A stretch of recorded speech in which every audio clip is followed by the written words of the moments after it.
Hai, selamat datang di channel YouTube saya, channel Dewi Winarti. Kali ini saya akan menyampaikan materi teks ulasan.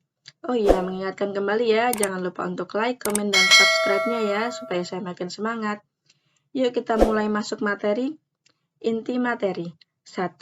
Pengertian teks ulasan. 2. Tujuan teks ulasan. 3. Ciri-ciri teks ulasan. 4. Struktur teks ulasan. 5. Kaidah kebahasaan teks ulasan.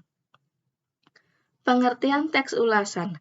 Teks ulasan adalah suatu teks yang berisi ulasan, penilaian atau review terhadap suatu karya seperti film, drama, atau sebuah buku.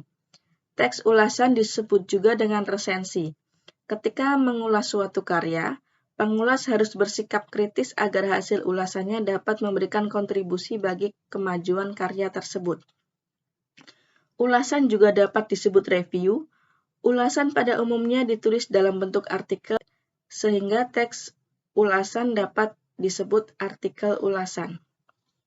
Tujuan teks ulasan. Teks ulasan memiliki beberapa tujuan, yaitu 1. Menunjukkan pandangan atau penilaian penulis resensi terhadap suatu karya. 2. Memberikan informasi kepada pembaca yang dimiliki suatu karya. 3. Membantu pembaca untuk mengetahui isi suatu karya. 4. Memberikan informasi kepada pembaca tentang kelebihan dan kekurangan karya yang diulas atau diresensi. 5. Mengetahui perbandingan karya tersebut dengan karya lain yang sejenis. 6. Memberikan informasi yang komprehensif terhadap suatu karya. 7. Memberitahu dan mengajak pembaca untuk merenungkan, memikirkan, dan mendiskusikan masalah yang terjadi dalam suatu karya. 8. Memberikan pertimbangan pada pembaca apakah suatu karya tersebut pantas untuk dinikmati atau tidak. 9. Memudahkan pembaca dalam memahami hubungan suatu karya dengan karya lain yang serupa. 10. Memberikan pertimbangan bagi pembaca sebelum memutuskan untuk memilih, membeli, dan menikmati suatu karya.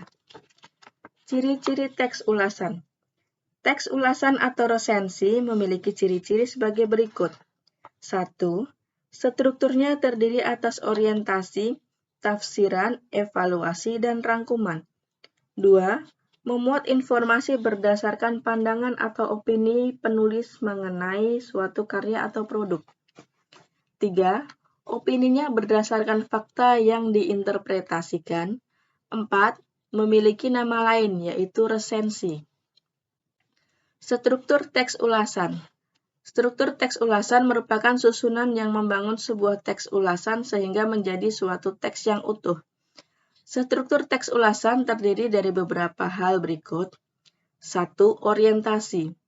Orientasi merupakan bagian pertama yang menjelaskan tentang gambaran umum sebuah karya baik film, drama, maupun sebuah buku yang akan diulas. Bagian orientasi memberikan penjelasan kepada pembaca mengenai apa yang akan diulas. 2. Tafsiran.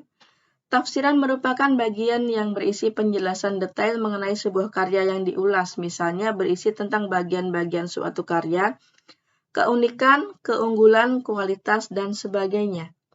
3. Evaluasi. Evaluasi merupakan bagian yang berisi.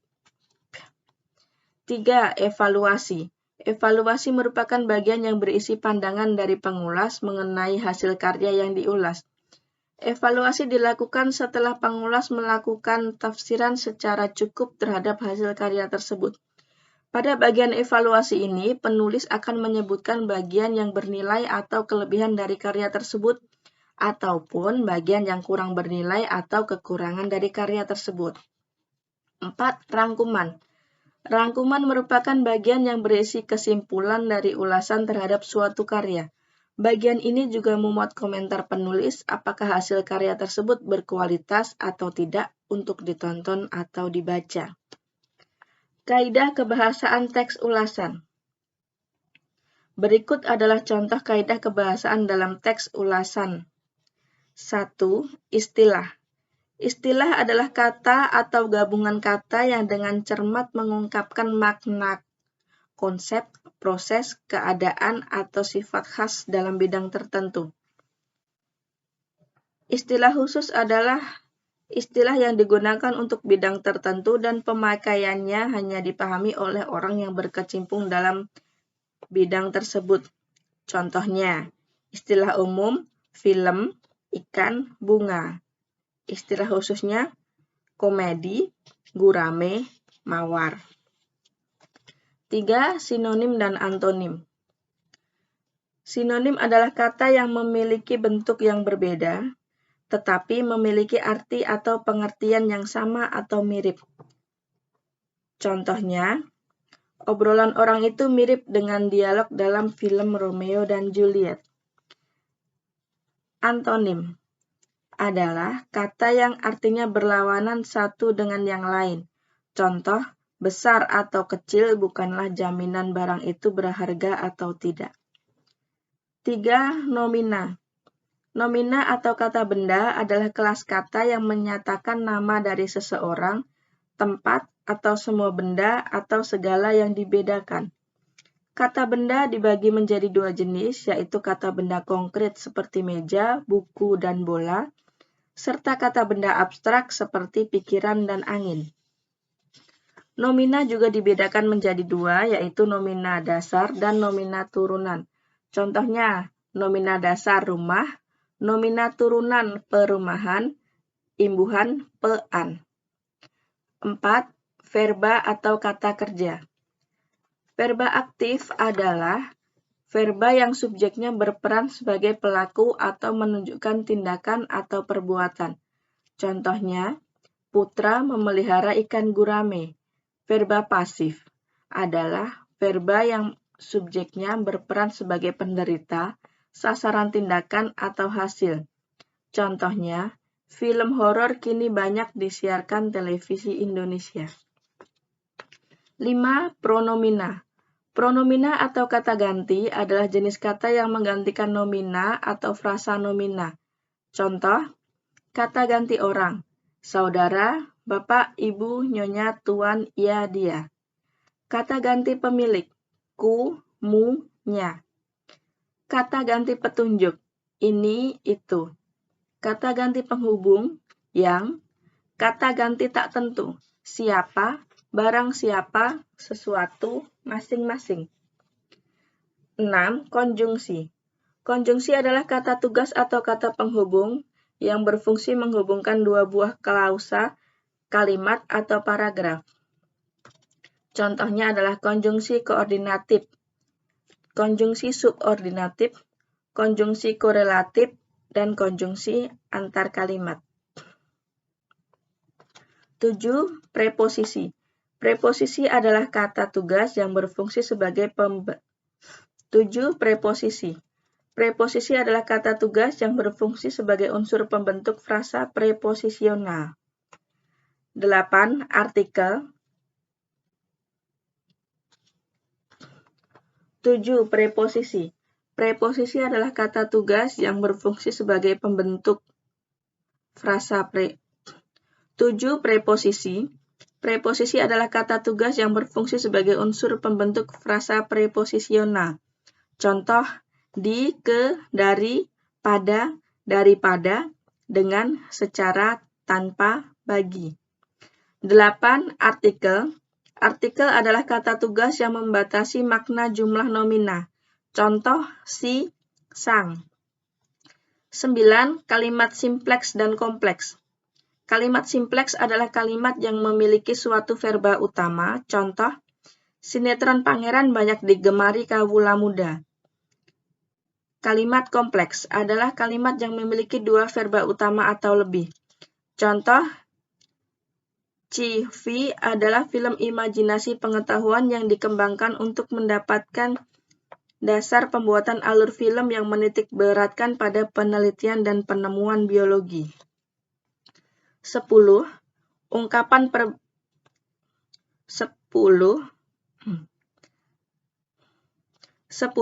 Menggunakan ungkapan perbandingan atau 10.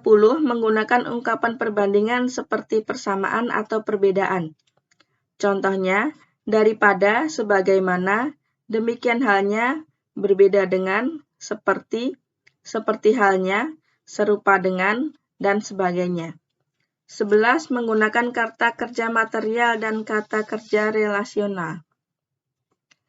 Kata kerja material yaitu kata kerja yang menyatakan kegiatan fisik atau proses, misalnya makan, minum, membawa, berbicara, dan lain-lain.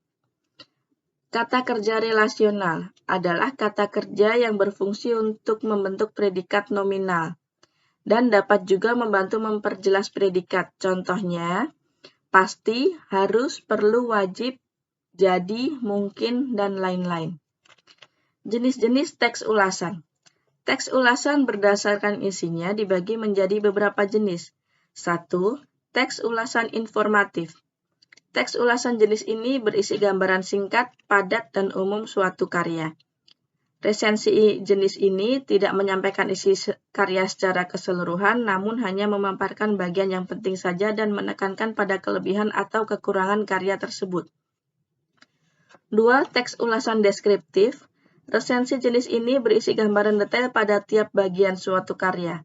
Teks ulasan ini biasanya dilakukan pada suatu karya fiksi untuk mendapat gambaran jelas tentang manfaat, pentingnya informasi, dan kekuatan argumentatif yang dituangkan penulis pada suatu karya. 3. Teks ulasan kritis. Resensi jenis ini berisi ulasan suatu karya secara terperinci dengan mengacu pada metode atau pendekatan ilmu pengetahuan tertentu. Teks ulasan ditulis secara objektif dan kritis, bukan berdasar pandangan subjektif dari penulis resensi. Contoh, resensi terhadap novel dengan menggunakan pendekatan sosiologi. Demikian penjelasan dari materi teks ulasan. Terima kasih sudah menyaksikan tayangan di channel ini sampai selesai. Sampai jumpa di video selanjutnya.